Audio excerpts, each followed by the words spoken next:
Se der Lula ou se der Bolsonaro, tamo ferrado de qualquer jeito ou de outro? É Lula e Bolsonaro juntos pra acabar com a gente, né? Os dois estão aí se colocando como pontos opostos, mas com propostas iguaizinhas. Bastante intervenção, bastante Estado, do jeito que o estatista brasileiro adora. O grande problema é a forma de Estado que a gente tem aqui no Brasil, que é esse Estado extremamente paternalista que entra em lugares onde ele não deveria entrar. Tá entrando onde ele não deveria, enquanto ele não atua onde ele deveria estar atuando. Estamos aqui hoje com João Vitor Araújo e a pergunta que não quer calar.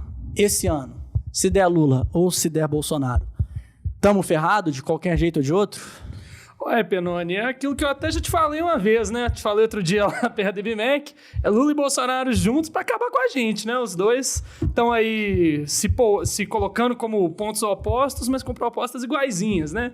Fingindo... Como assim propostas iguaizinhas? Cara, no final, o Bolsonaro... Vamos falar assim, vamos por partes. Bolsonaro foi um cara que se elegeu prometendo uma política diferente, prometendo que ia fazer diferente, e tá aí semanas falando, não, que tem que controlar o preço da Petrobras. Falou essa semana aí uma frase bem polêmica também, né, que os lucros da Petrobras são um abuso, são um estupro, são não sei o quê. Então, lembrando que a gente tá gravando esse episódio no dia 6 de maio, então pode acontecer qualquer coisa até o dia da postagem. Às 18h31. Às 18 essa fera aí. Sexta-feira, 6h30, sextou. Por isso que eu tô até bebendo uma Heineken aqui. Mas e aí o Lula? Não, e o Lula sempre teve essa mesma posição, né? Que ele sempre foi do controle dos preços da Petrobras. Falou, né, nos últimos anos a mesma coisa, que o preço do petróleo é um absurdo, que a gente tem que controlar. A Petrobras tem que, entre aspas, servir o povo, né? Então, assim, a gente tá seguindo ali os dois para um ponto onde os dois vão convergir, né? Os dois vão chegar em propostas similares para a economia. Bastante intervenção, bastante Estado, do jeito que o estatista brasileiro adora, né? Que é um problema para quem se ferra é a gente que paga, mas... Vamos falar mais sobre isso. Um prazer ter o senhor aqui conosco. Seja muito bem-vindo. Fala, galera. Sejam bem-vindos a mais um episódio. Ao meu lado, Henrique Stuart. Sou Joe. E ao meu lado, Felipe Penoni. Felipe o Penoni. mais gato de todos, né? Sextou, estamos aqui. Isso é mentira, tá? Eu fiz enquete lá no meu Instagram perguntando quem era mais bonito. A maioria... Mas não lógico, votou em no seu você. Instagram tem sua família, tem as meninas que gostam de você. Tinha muito mais gente. Muito mais homem gente. Minha votando. família não é mais tão homem grande votando igual... que você era o mais bonito. Não, pior que o seu tinha muito homem.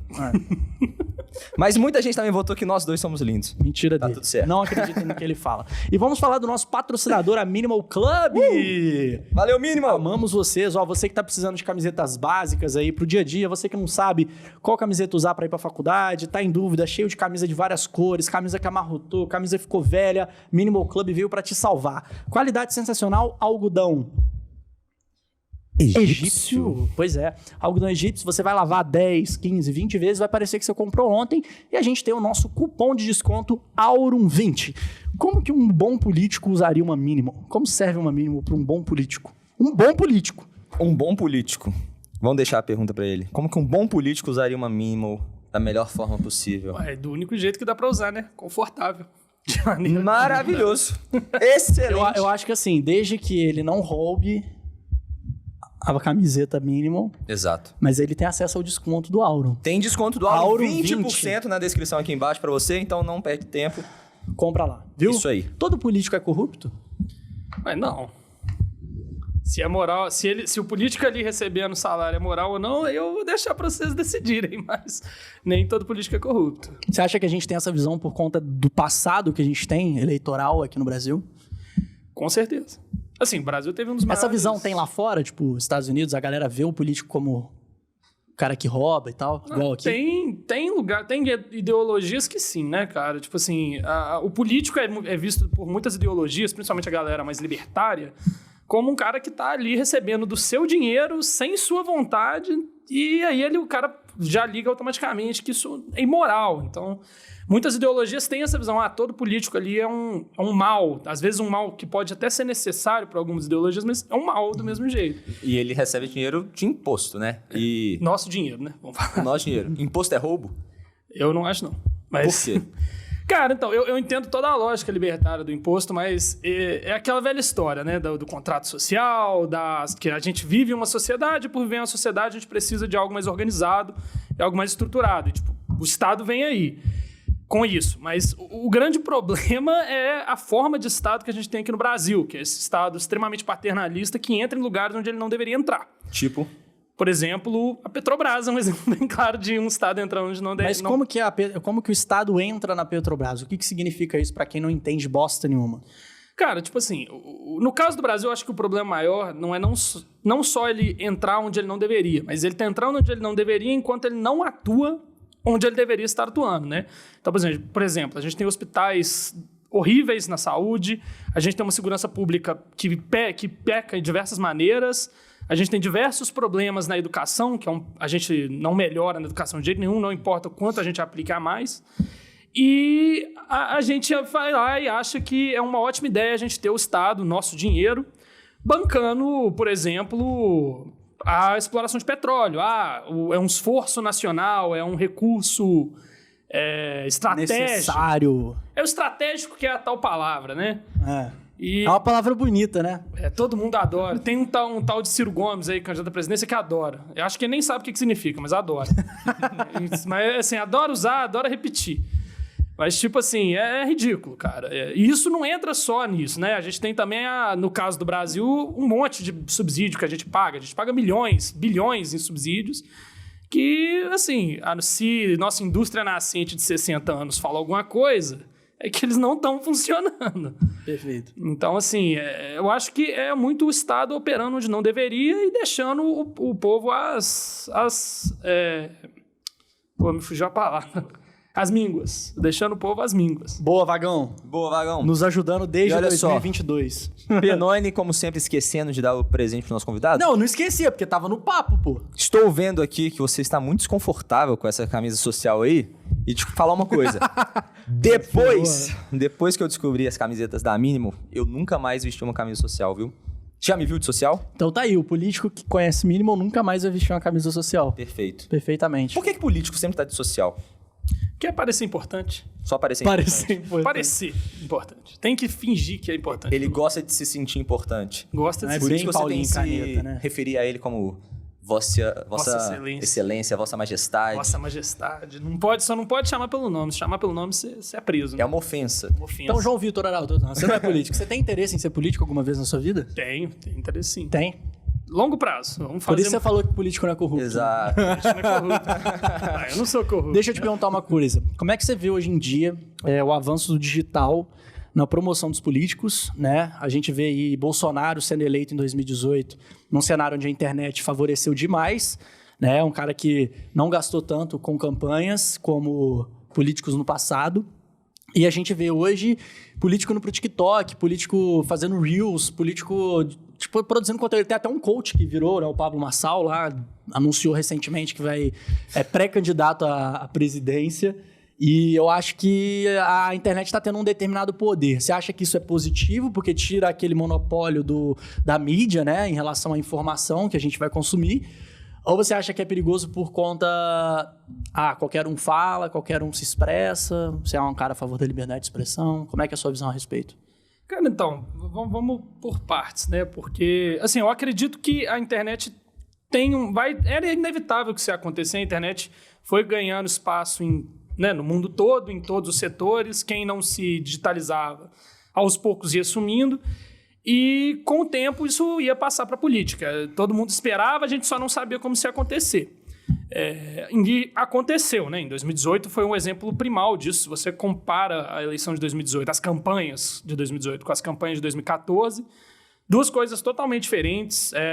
Até muito da vitória da Dilma. Eu acho que se a gente tivesse num nível de digitalização em 2014, talvez a Dilma tivesse mais dificuldade de ganhar espaço, de se eleger como ela se elegeu.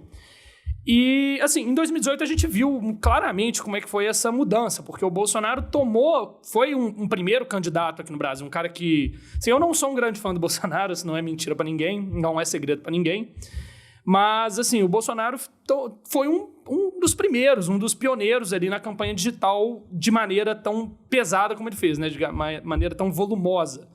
O cara é um case de sucesso, é o case de sucesso, se eu puder falar na realidade, de um cara que conseguiu se aproveitar de uma onda digital de maneira absurda. Você via em 2018 candidatos como, por exemplo, o Alckmin, né, que agora, inclusive, é vice do Lula, desesperados, cara, porque eles tentavam na TV gastando... O Alckmin tinha, acho que, 2 minutos e meio de televisão, enquanto o Bolsonaro não tinha quase nada. Se não me engano, o Bolsonaro tinha 1 minuto, alguma coisa, talvez menos. O Alckmin era o que tinha mais tempo de TV e ele gastava o tempo de TV tentando bater no Bolsonaro. Só que, como o Bolsonaro trabalhava na internet em formato de redes, né, trabalhando com redes, ele conseguia muito mais alcance do que um Alckmin que estava botando propaganda na TV. E você acha que aquela facada que ele levou, tipo, ajudou, assim, no quesito de pessoas enxergarem mais o Bolsonaro? Eu acho que destacou ele e eu acho que iniciou um período ali onde as pessoas tiveram, de certa maneira, um medo. Foi algo que impulsionou o Bolsonaro, inevitavelmente. Porque, tipo assim, se tivesse acontecido a mesma coisa, só que com Haddad, talvez fosse o contrário, entendeu? Talvez o movimento tivesse... Eu acho que aquela facada foi uma coisa que colocou ele pra cima. Eu acho que foi um dos principais fatores que fez ele se candidatar, ser eleito, né, a presidente. Porque eu lembro que meu pai não gostava do Bolsonaro, tipo, pré-facada.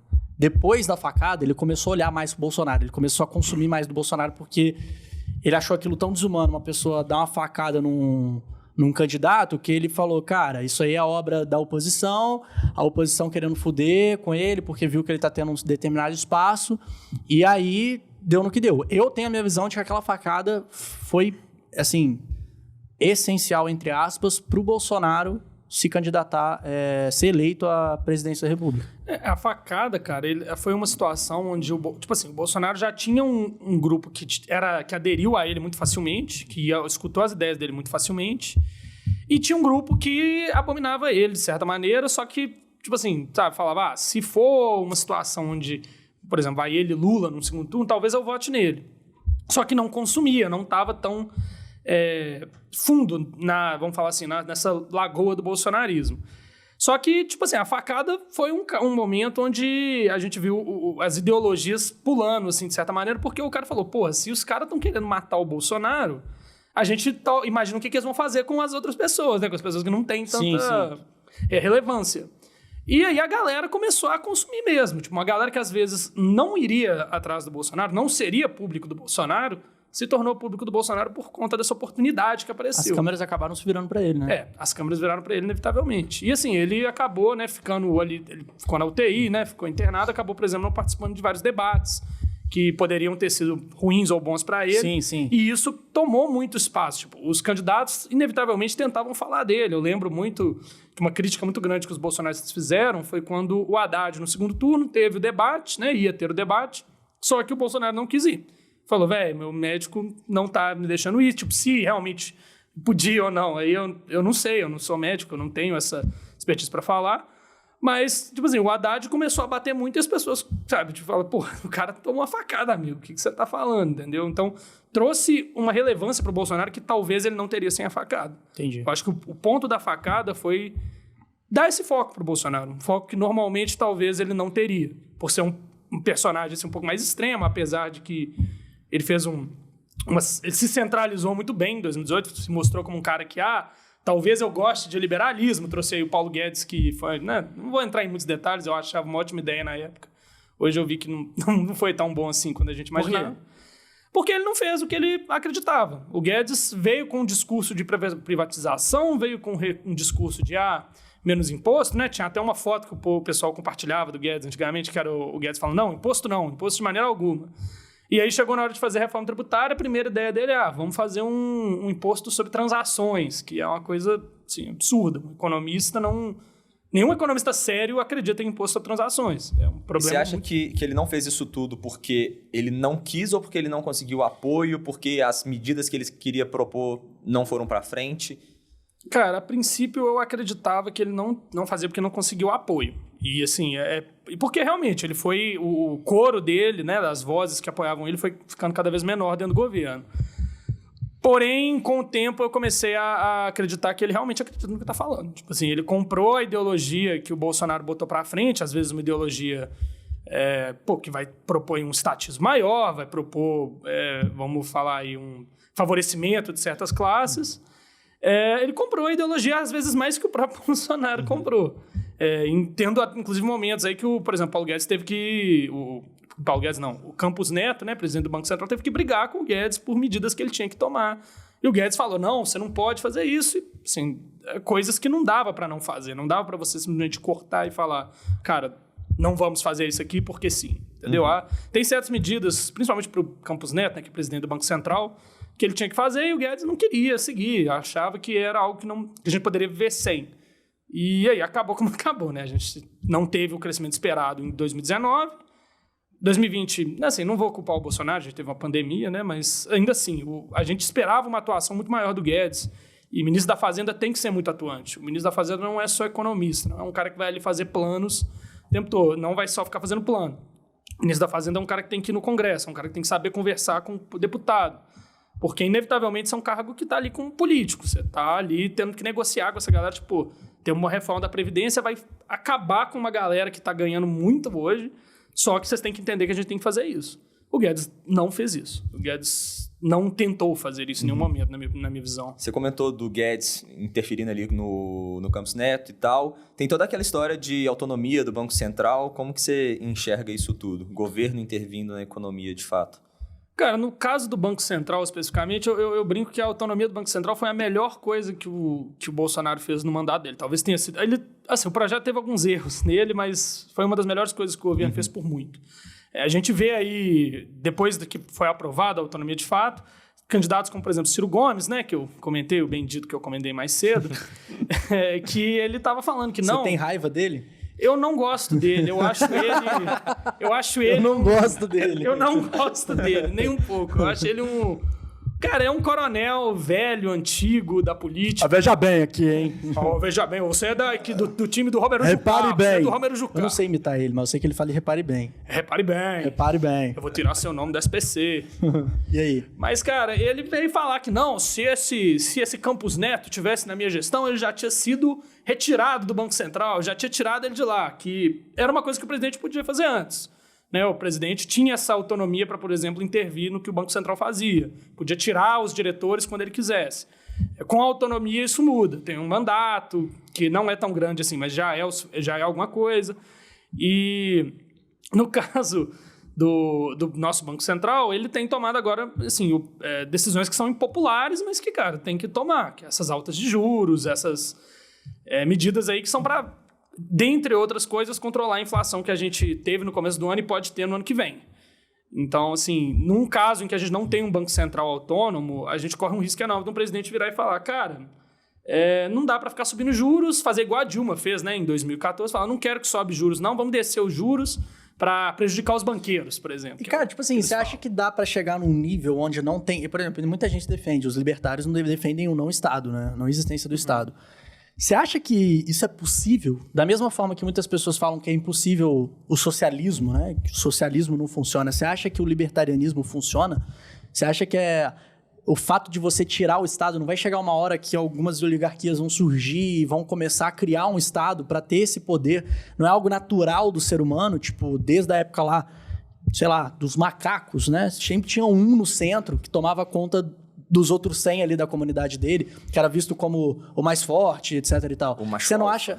Mas, tipo, se você ler Sapiens, no Sapiens fala isso, que, tipo assim, eram clãs, né? E tinha o mais forte, que era o que comandava os outros. E ele dominava os outros com sua força. Então, todo mundo tinha medo dele e ele era o cara que ditava o que devia ser feito ou não. Você não acha que, por conta da natureza humana, é impossível chegar a um ponto onde não vai ter Estado? Então, eu vou admitir que eu sou muito raso na leitura libertária. Tipo assim, já li vários autores da escola austríaca, Harry Hazlitt, Mises, Hayek, até o Hofbauer mesmo eu já li, mas assim, eu nunca me aprofundei muito para, sabe, ter essa noção de o que os caras falam, como eles acham que isso de fato aconteceria. Perfeito. Mas assim, falando da minha visão, que eu sou um cara um pouquinho mais ortodoxo, cara, eu acho inevitável. O Estado é uma coisa que... por bem ou por mal, né? Não é dando juízo de valor aqui. É algo inevitável. É algo que vai se formar ao longo do tempo. É assim como se formam ao longo da história, né?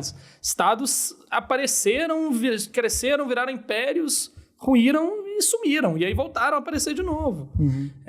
Muito se fala ali, por exemplo, do período que a gente tem da transição da Roma Antiga até o modernismo, né? Que aí, sumiu, Roma foi destruída. E aí, cara, foi aparecendo de novo, e aí começaram a se juntar em grupos, e aí, apareceu, por exemplo, o império que viraria a França, né? O Império Franco, apareceram impérios que viraria a Alemanha, e, sabe, foram crescendo, e até o ponto que a gente chegou de hoje, né? Que a gente tem os estados formados novamente. E eu acho que é só um ciclo, velho. As pessoas, os libertários não acreditam que o Estado seja algo natural, né? Eles acham que o Estado é empurrado, de certa maneira, goela abaixo a população. E assim, eu até não discordo muito dessa visão. Eu só acho que é inevitável. As pessoas, a gente pode fazer isso de uma forma mais organizada, que é o Estado, ou no caso de uma anarquia, isso vai surgir também, só que não de uma maneira oficial. Vai ter os grupos ali mais fortes, vai ter grupos que vão parar uma hora e olhar, velho, por que a gente não se junta pra matar aquele cara ali que tá tomando conta da região, entendeu? Eu tenho essa visão que isso aconteceria. Talvez tenha algum libertário vindo aí que poderia me desmentir aqui. Porém... Um debate vindo aí, será? Mas qual que é o limite do Estado? Porque, assim, hoje, da forma como o Estado é constituído, a tendência é que ele fique cada vez maior. Mais burocracia gera mais burocracia, o Estado está cada vez mais inchado. Então, qual que é esse limite ideal do Estado? Já que o Estado deveria existir, qual que seria o tamanho ideal dele? Como controlar isso? Como evitar que o Estado fique tão pesado igual ele é hoje? Pô, isso aí é uma... Se eu tivesse essa fórmula aí, eu não tava aqui, eu tava vendendo curso, né? A pergunta de milhões. Mas assim, cara... Arrasta pra cima, pô. Arrasta pra cima, pô. Mas, cara, o que eu acho é que, tipo assim, o nosso Estado... É muito difícil falar, tipo, qual que é o limite do... Tipo, não é difícil falar qual que é o limite. O limite a gente sabe onde que é, mais ou menos. E a minha visão, pelo menos, é que, por exemplo, o Estado não deveria estar operando em setores como monopolista, por exemplo, no caso da Petrobras. O Bolsonaro o Estado não deveria ser empresário. O Estado não deveria ser empresário. O Estado empresário é uma coisa perigosa, porque o Estado, assim, ele é guloso. Por bem ou por mal, ele é guloso. E assim, o Estado vai... Por exemplo, ele toma... Vou usar o caso da Petrobras aqui, que é um caso que eu conheço um pouco melhor. Da Petrobras, tanto da Petrobras quanto da Vale. A Petrobras, um dia a gente descobriu que tinha petróleo no Brasil e o Getúlio Vargas, né, o ditador queridinho da nossa esquerda, decidiu que, a gente não pode deixar o capital estrangeiro explorar isso aqui. Quem vai explorar isso aqui é o brasileiro. E beleza, só que a gente não tinha dinheiro para explorar isso. Ninguém queria explorar isso. Ninguém tinha dinheiro para investir nessa porcaria. E aí ele pegou diversos empréstimos, construiu um estatal, fez um império aí, que é a Petrobras, para chegar 80 anos depois, eu acho, né? E a gente vê, por exemplo, que o preço da Petrobras, os preços da Petrobras são 20% maiores do que nos Estados Unidos. A variação foi 20% maior. Que absurdo, é o empresário. Não é um empresário, é um monopolista que o governo brasileiro construiu, o governo brasileiro alimentou, fez ele crescer, e agora a gente não sabe como se livrar dele, porque você vai fazer o quê? Você vai privatizar ela? Não vai adiantar. Privatizar a Petrobras, um discurso até falando no lado libertário, né? Um discurso que os libertários falam muito o preço está alto, é só privatizar. Sim e não, porque não adianta você privatizar um monopólio, você vai entregar um monopólio para outras pessoas. Tem que privatizar, mas tem que gerar concorrência também. Você tem que abrir o setor. Talvez até quebrar a Petrobras em várias empresas e privatizar várias empresas. Mas aí quando chega, por exemplo, e pergunta bem besta que eu vou fazer, quando chega um Eike Batista com uma outra empresa que é também do ramo de petróleo, isso não é criando um concorrente, mas também um concorrente que é do Estado? Como é que é? No caso, o Eike Batista é um caso complicado, né? O Eike Batista era um maluco. O cara fez o... mas todo mundo acreditava que ele estava certo. Não, todo mundo acreditava. Aí ia ser mais uma empresa... Seria uma outra empresa... No ramo de petróleo. Seria uma outra empresa no ramo de petróleo. Só que a gente entra em outro problema, que, todo o arcabouço, institucional, né? As leis... As regulações favorecem, de alguma maneira, a Petrobras. É igual, por exemplo, quando você vai olhar os Correios têm monopólio da entrega de cartas, não pagam impostos. Então, qual que é o incentivo que você tem para uma FedEx vir aqui no Brasil fazer alguma coisa? Zero. Você tem um concorrente desleal. Mas aí surge um Eike Batista numa empresa nacional. Sim, uma empresa nacional, só que ele já começa com uma bigorna no pé dele, porque a Petrobras tem muitos incentivos. Mas ele tinha mais incentivo do governo, pô. Não, a Dilma tirava foto com ele, o Lula botava a mão no petróleo. Ele recebia dinheiro do governo. Só que eu digo o seguinte, os incentivos que eu falo que a Petrobras tem são coisas paga menos impostos, cria-se uma certa dificuldade para o empresário concorrer com ela. É igual eu falei dos Correios. Os Correios não pagam imposto. Como é que você vai concorrer com alguém que não paga imposto? Entendeu? Sendo que a carga tributária no Brasil é o quê? 38%? É altíssima. É altíssima. Então, eu chutei esse 38. Eu não tenho esses números aqui. É uns 34, 35%, eu acho, do PIB. É o famoso mas o prova imposto de renda- contabilidade, pô. Não, imposto de renda sobre o Você lucro... tem que fazer sempre o IR, né? O 34. 34, né? Imposto de renda mais contribuição 0,34. social é 34. Multiplica por 0,34 que você acerta. Exatamente. Na dúvida, multiplica por 0,34. Então, assim, a partir do momento que você tem uma empresa que não paga imposto, ela já está 34% do lucro em vantagem Que é muito. sobre a outra que tem que pagar, que é muita coisa. Sem contar imposto sobre faturamento também. Sim. Não, todos os impostos sobre faturamento. Aí vai aquela maranhada. de Exato. imposto, né? Mas aqui, deixa eu te perguntar uma coisa. Em relação a pessoas que querem aprender política, vendo hoje em dia que a única forma não é só jornal, TV e notícias por aí. Tem, sei lá, YouTube do Nando Moura, o Mamãe Falei, Felipe o Neto. Felipe Neto, o tal de Ricardo Felipe Amorim, Benoni a aí. Renata, o Dutti. Como aprender política em 2022? Um jovem que não entende porra nenhuma. Ele não sabe o que é liberalismo, ele não sabe o que é socialismo. Mas ele acha que sabe, mas ele não sabe. Como aprender? Cara, tipo, falando da minha experiência, né? De onde que eu saí para aprender política, aprender economia. Gente, em 2016 eu era um pirralho, eu não sabia absolutamente nada de política, nada mesmo. Tipo assim, tudo que eu falava de política era coisa que eu via no Facebook, que eu não fazia ideia de onde que era, né? A origem daquela informação. Então, tipo, você acaba apoiando, por exemplo, muitas coisas erradas no início. E, tipo, o que me ajudou muito, no meu caso, por exemplo, foi o IFL Jovem. Eu entrei no IFL Jovem em 2017 e, assim, foi meio que um norte pra mim. Alguém falou um dia lá, você quer entender de economia? Lê Mises. Pô, peguei 6 lições pra ler. Você quer entender de política? Na época, eu acho que eu li... Eu nem lembro que livro que eu li. Foi um do Hofbauer também, que era mais, tipo... O Manifesto Libertário? Eu acho que não. Acho que foi o... Alguma coisa do Estado, você lembra, o Stuart, qualquer? Não. Eu não lembro. Anatomia do Estado. Anatomia do Estado. Anatomia do Estado. Foi um dos primeiros que eu li também.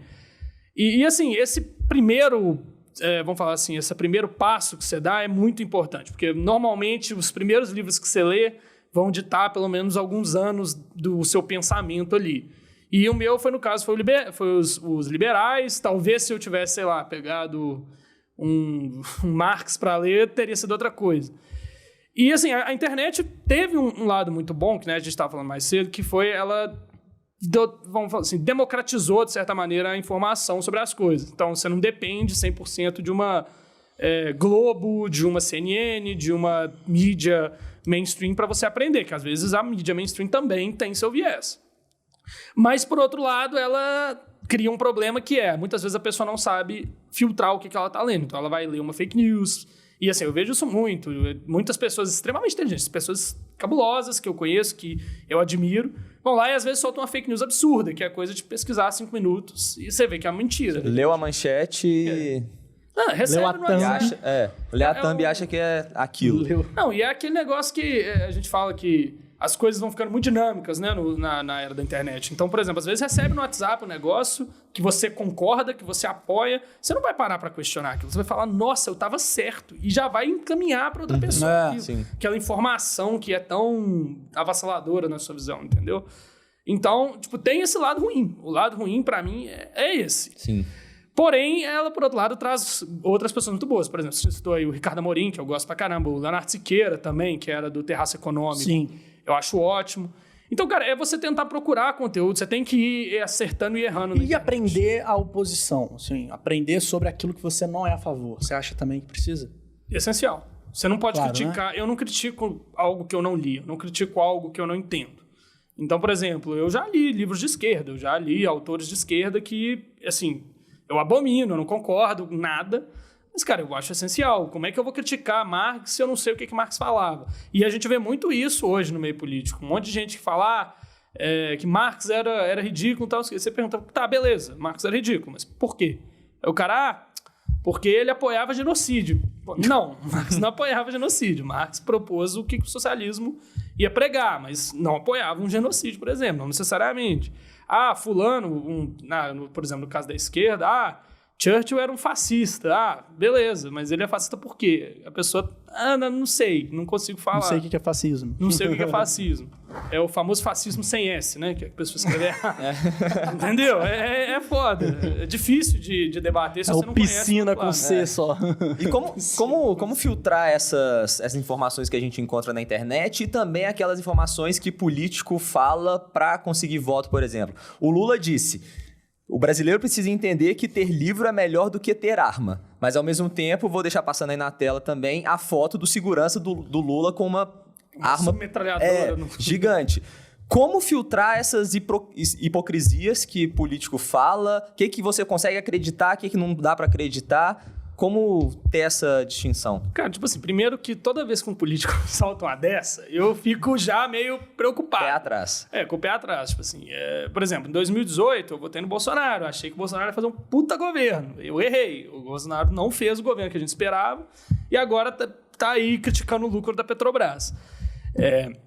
Então, tipo assim, o que você tem que fazer, cara, o que eu diria é a experiência, cara. É errar. Você só vai conseguir acertar essas coisas, só vai começar a conseguir filtrar a informação errando. Vamos supor que eu tenho lá, tô lá nos meus 16 anos e o Lula solta que, por exemplo, lucro é absurdo porque estão roubando a população com lucro. Tá, eu posso talvez acreditar nisso ali, sabe? Eu vou falar, pô, ele tá certo. Esses empresários são os absurdos, são os parasitas, não sei o quê. Só que com a experiência, com o passar do tempo, com as leituras que a gente pode fazer, você vai melhorando sua visão. Você vai vendo, às vezes, que a realidade não é bem o que você está imaginando, não é bem o que você está acreditando ali. Mas você tem que estar aberto para essas outras visões também, você tem que estar aberto. Se você fica totalmente fechado, você vai ficar ali na sua... o que muita gente faz, né? Você entra em um grupo de... A grande maioria. Você entra num grupo de Telegram e recebe notícias só no grupo de Telegram e você vê uma notícia na Globo, a Globo tá errada. Quem tá certo é o grupo de Telegram, que você não conhece duas pessoas que estão lá dentro, entendeu?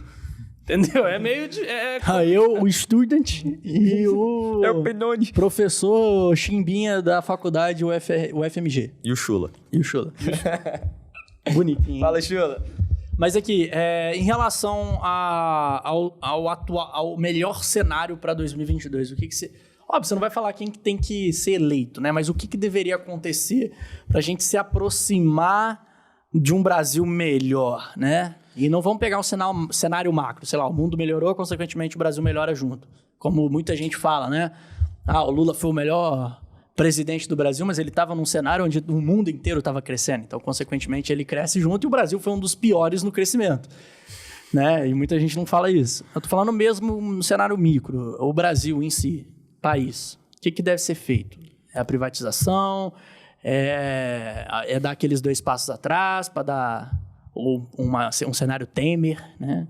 Ou para trás nem para pegar impulso. Porque até pegando esse gancho do Lula, né, do cenário macro e tudo mais, tem esse boato de que se o Lula for eleito, ele vai virar o melhor presidente que o Brasil já teve, que ele vai pegar de novo, sei lá, um ciclo das commodities, que vai subir a bolsa, enfim. Cara, eu acho que, tipo assim, o Lula, a gente pode ter 2 Lulas. Analisando a versão ser humano Lula agora, ou a gente pode ter um Lula revoltado, um cara que, tipo assim, ele não fez o que todo mundo julgou ele de ter feito, e aí ele vem pra querer fuder todo mundo. Ele vai fazer uma caça às bruxas, né?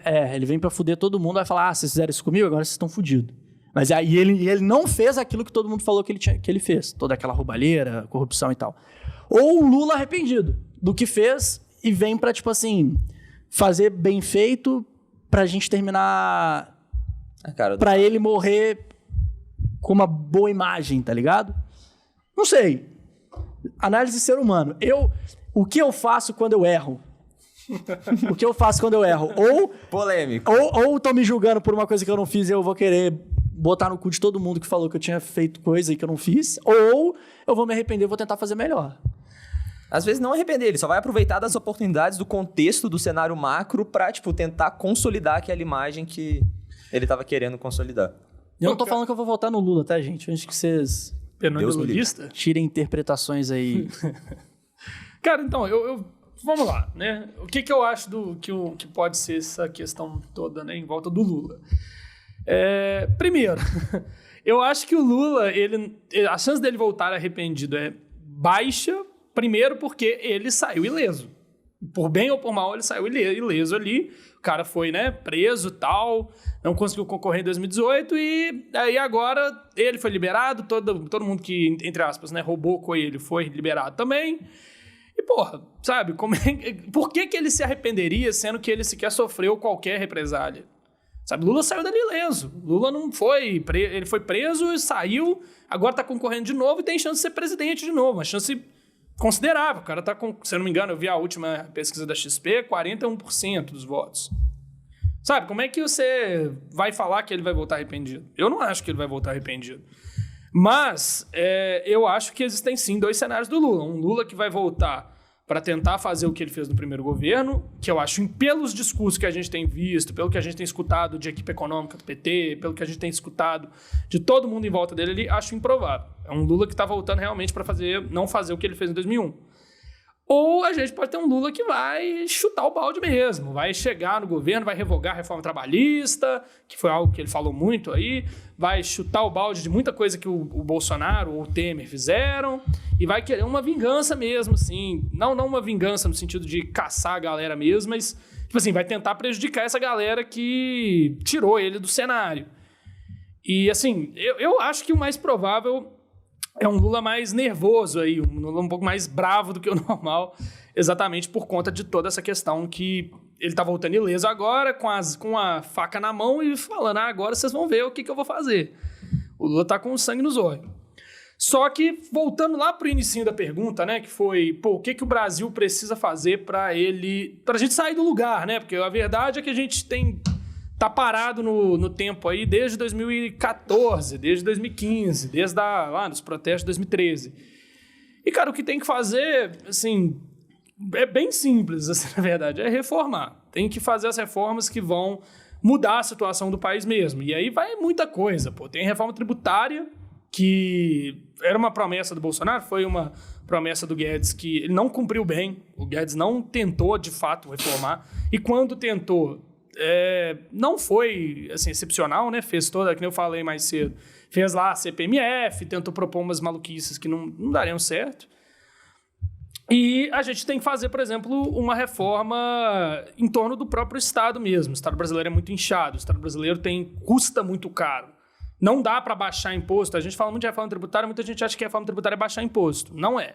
Reforma tributária é arrumar o emaranhado de imposto que a gente tem. A gente tem 425 impostos para pagar, é transformar esses 425 em 200 ou que seja, pelo menos simplificar a forma de pagar eles. Sem uma reforma tributária, cara, impossível a gente andar. Não dá. É caro pagar imposto no sentido de que você precisa pagar uma equipe para calcular o imposto que você tem que pagar. E se você pagar errado ainda, você é multado, entendeu? A realidade do empresário brasileiro é que não tem condições de pagar, por exemplo, uma equipe complexa de contabilidade para calcular todos os impostos da maneira correta.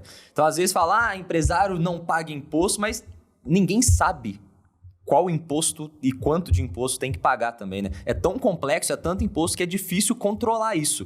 E para a grande maioria dos empresários que, sei lá, faturam uma lojinha da esquina ali que vende R$10 mil por mês para sustentar só aquela pessoa, essa pessoa não tem condições de saber exatamente o que ela tem que pagar de imposto.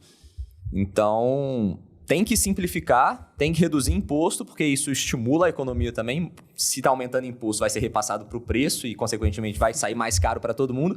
E quem vai mais pagar esse imposto é o pobre, que imposto sobre consumo no Brasil também é absurdo. Então, tem que abaixar e simplificar também. Só que para abaixar, precisa ter reforma administrativa, liberar esse peso do Estado, porque sem receita, mas continuar gastando muito, ou a gente vai ter mais inflação, ou a gente vai ter mais dívida pública.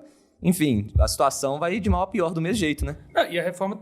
Você falou da reforma administrativa, que essa é uma coisa muito difícil de fazer, né, cara? Porque, tipo assim, você tem toda uma força sindical ali, né, desse pessoal de funcionários públicos, por exemplo, que é absurda. Tipo assim, você quer diminuir salário, você quer diminuir tornar mais enxuto, né?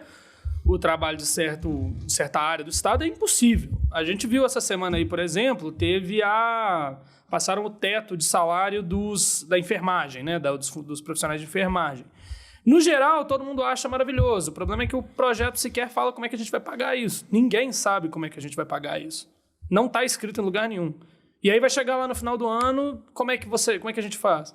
Aí, tipo assim, vi muita gente puta essa semana falando, porque o Bolsonaro é um absurdo, o Bolsonaro tentar vetar isso. Eu falei, cara, ele vai ser impeachmentado se ele não fizer, entendeu? É uma regra que ele tem que seguir. Então, assim, senão a gente tem essa tentativa de responsabilidade com o gasto do governo no Brasil de maneira muito recorrente. Ninguém sabe como é que paga, mas a gente vê no semestre que vem, ou como alguns gostam de propor aí, né? Vamos imprimir dinheiro para pagar. Ninguém vai saber, a gente imprime escondido aqui. E ninguém vai saber, não vai gerar inflação. Mas, pô, gera, né? Não, é aquela história do... Como é que é? Tipo assim, o que se vê e o que não se vê, né? Porque as pessoas querem ver o benefício que tá chegando ali, vou ganhar esse benefício, vou ganhar um subsídio, ou então vou ganhar uma isenção, vou ganhar um dinheirinho a mais ali, só que não vê, tipo, se alguém tá ganhando tanto, vai ter que pagar isso de algum lugar, né? De onde que esse dinheiro vai sair? O governo tá lá arrecadando tudo que ele arrecada. Ele pode gastar esse dinheiro tanto para fazer alguma coisa, ou pode gastar com investimento em saúde, em educação. Então, tem o dinheiro, o dinheiro não é infinito, né? Então a galera só vê o benefício, mas não vê qual que é a contrapartida. O que os olhos não furam, tanto bate até que sente.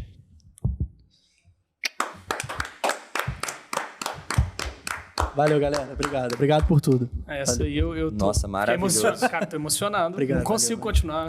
Depois dessa... Chaves falou isso. Chaves. Cara, uma mensagem final para um jovem que quer entender mais política, quer ficar um pouco mais por dentro desse cenário. Talvez uma mensagem de esperança nesse ano de 2022, indo de mal a pior nessas projeções que a gente tá tendo. Eu já mandei a minha já agora. Deixa uma mensagem final aí de esperança para todo mundo. Pô, cara, mensagem de esperança. Eu sou muito ruim com mensagem de esperança. De tudo vocês não tinham ouvido. Tamo na merda. Acredite na realidade. Pô, eu acho que acredite na realidade é um legal. Mas eu diria, tipo assim, galera, estudem para daqui a 25 anos a gente não tá na merda que a gente tá agora. Vamos ver se a gente pelo menos sai do atoleiro nos próximos 20 anos, né? Então, estudem aí, galera. E onde a galera te encontra? Olha, cara, lá no Instagram, né? Tô lá no Instagram como JV_Dutch. Mas você tem um outro também. Não, no Instagram só tem um. Ah, não, no Facebook. Tem. A página minha também, é Liberalismo Brazuca. E eu tenho uma minha continha lá na Pingback também, né? Onde eu escrevo uns textos sobre economia, sobre política, sobre liberalismo. E se vocês quiserem... Tudo na descrição, tudo na descrição. Esse cara é fera. Espero um dia, daqui 20 anos, o Aurum bombar, porque a gente entrevistou o presidente da República. Imagina? Caraca, primeira entrevista do presidente da República na história. Porque a gente tem dessas aqui no Auro, né? Que a gente já conversou com muita gente que... Aleatória, tipo assim. Muita gente aleatória, mas que vai fazer sucesso nas áreas. Vai. A gente já conversou com a próxima maior dupla sertaneja do Brasil, o próximo maior cantor sertanejo do Brasil. Isso. Então, boatos que quem passa por aqui... O próximo maior CLT do Brasil. Se é que você me entende. Não, mas porra, mas teve, ué. Dutch, foi um prazer enorme. Você é o cara, fiquei muito feliz de ter você aqui. Muito obrigado pela sua participação. E, cara, tamo junto. Tamo junto. Temos que ter a parte 2 marcar depois. Sim, com certeza. Talvez marcar esse tal debate. E agora, sextou, bebê. Vambora. Valeu, galera. Cupom da Mínima, Aurum 20. Valeu, Vagão. Tamo junto. Hoje o Chulinha veio. Vem cá. Vem cá, Chula. Chula, é um prazer ter você aqui hoje. Ninguém vai estar nessa parte, então pode ficar tranquilo. Mande a sua mensagem aqui pra galera. Manda a sua mensagem. Estudem que a gente tá na merda. É exatamente isso. Valeu, galera. E lembrete, importante, ali ó, bebam água. Tamo junto. Água, é nóis. Valeu!